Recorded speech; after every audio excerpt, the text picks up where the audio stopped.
नमस्कार सर। जी।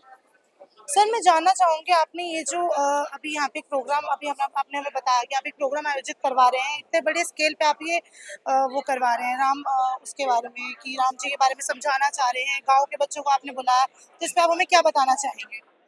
देखिए, हम लोग एकल भारत लोक शिक्षा परिषद एकल अभियान जो हम लोग लगभग 1 लाख स्कूल ग्रामीण क्षेत्रों में चला रहे हैं, अपने 1 लाख गाँवों में हम चला रहे हैं। उसके लिए जो धन संग्रह करना होता है, जिस तरीके से वो चलाए जाते हैं, मात्र 30,000 रुपये में एक विद्यालय लगभग 25-30 बच्चे जिसमें पढ़ते हैं, 1 साल के लिए हम आप जैसे किसी भी साथी से सहयोग लेके चलाते हैं।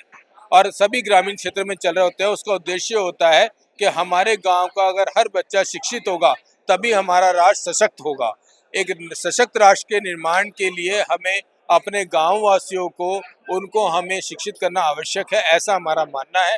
और उसी शिक्षा के तहत हमें उनको स्किल डेवलपमेंट, उसको वुमेन एम्पावरमेंट का काम हम लोग वहाँ करते हैं, आरोग्य योजना हमारी चलती हैं, जैविक खेती के बारे में हम बात करते हैं, जिससे वो लोग अपनी कुछ अर्निंग भी कर सकें और एक जमीन के टुकड़े से अपनी खेती की अपनी डबल आय कैसे कर सकते हैं खेती से, वो भी हम उन्हें सिखाते हैं। हमारे साथ साइंटिफिक एग्रीकल्चर साइंटिस्ट की टीम है जो साइंटिफिक तरीके से एक जमीन के टुकड़े से अपने जमीन के ऊपर, जमीन के नीचे कैसे खेती कर सकते हैं, एक साल में 3 4 5 फसलें कैसे ले सकते हैं और अपनी आय को कैसे डबल कर सकते हैं, ऐसा भी हमारा प्रयास रहता है।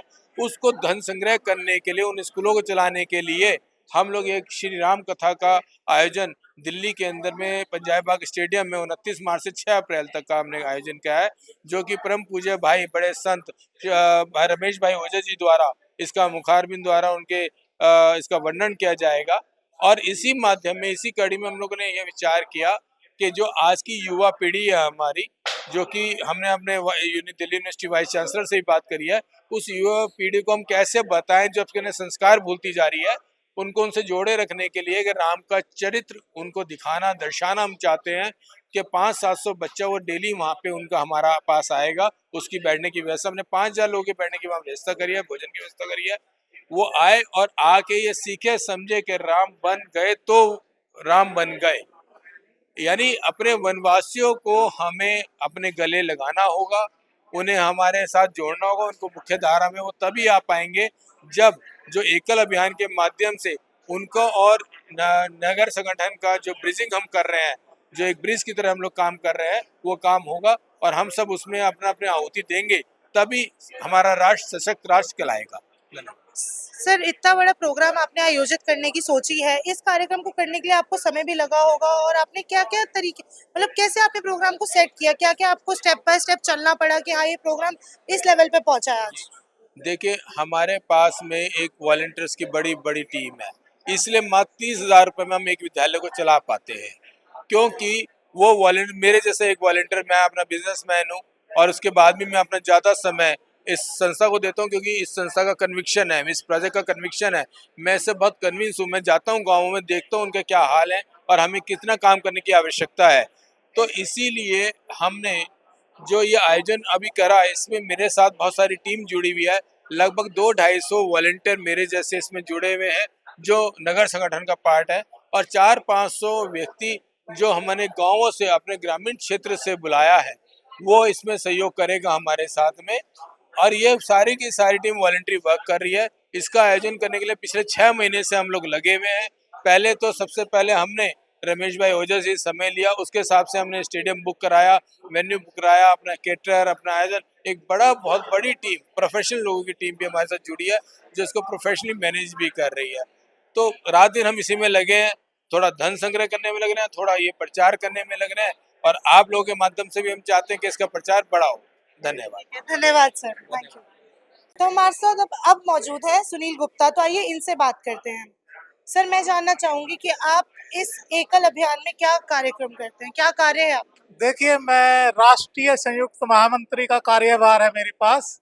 तो मैं सारे जो मीडिया विभाग है उसको देखता हूँ और DRW विभाग, डोनर रिलेशन वर्क, ये जो डिपार्टमेंट है इनको देखता हूँ। ठीक है सर, जैसे कि अभी एकल अभियान ने ये चीज एक राम कथा का आयोजन करवा रहे हैं और इसमें आप भी जानते हैं कि इतने बड़े स्केल पे काम करवाना बहुत मुश्किल सी चीज है। तो इतने लोगों को बुलाना, इतने लोगों के लिए कार्यक्रम करवाना, आप मीडिया से हैं तो आप इस पे क्या कार्य कर रहे हैं? देखिए, हमारा जो जो प्रेस कॉन्फ्रेंस हमने की है वो इसलिए की है कि ये जो कथा के बारे में ज़्यादा से ज़्यादा लोग जानें, जिससे ज़्यादा से ज़्यादा लोग कथा में सहयोग करें।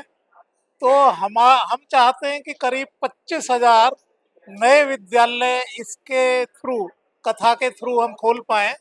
अभी हमारी 1 लाख विद्यालयों तक पहुँच है और हम 6.5 लाख गांवों तक जाना चाहते हैं।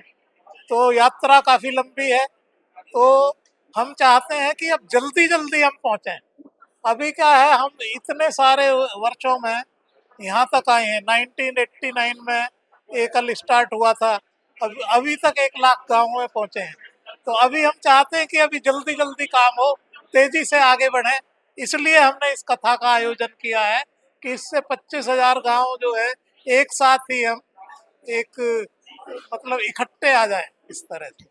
तो सर एकल अब सिर्फ एजुकेशन पे ही काम करेगा कि मतलब सिर्फ शिक्षा पे ही काम करेगा या इससे आगे भी और कोई श्रेणी है जिसमें अब एकल आगे कदम बढ़ाएगा? नहीं, एजुकेशन में तो एकल है ही है, इसके अलावा हम स्किल एजुकेशन में भी हैं। हमारे कंप्यूटर बस चलती हैं हमारी। एक कंप्यूटर में 10 से 12 कंप्यूटर लगे होते हैं, सोलर एनर्जी से वो बस चलती है। 2-2 घंटे हर गांव में जाती है और वो कंप्यूटर की एजुकेशन देती है वहाँ पे। आईआईटी मुंबई से हमारा टाई अप है। तो एक छोटे से गांव के अंदर के विद्यार्थी को एक आईआईटी मुंबई का सर्टिफिकेट मिल सकता है। तो यही बहुत बड़ी चीज़ है। इसके अलावा हम दूसरी शिक्षा देते हैं, जैविक खेती की शिक्षा देते हैं, हम सिलाई की शिक्षा देते हैं, हम मोबाइल रिपेयर की शिक्षा देते हैं, कारपेंट्री की, प्लम्बिंग की, इलेक्ट्रिशियन की।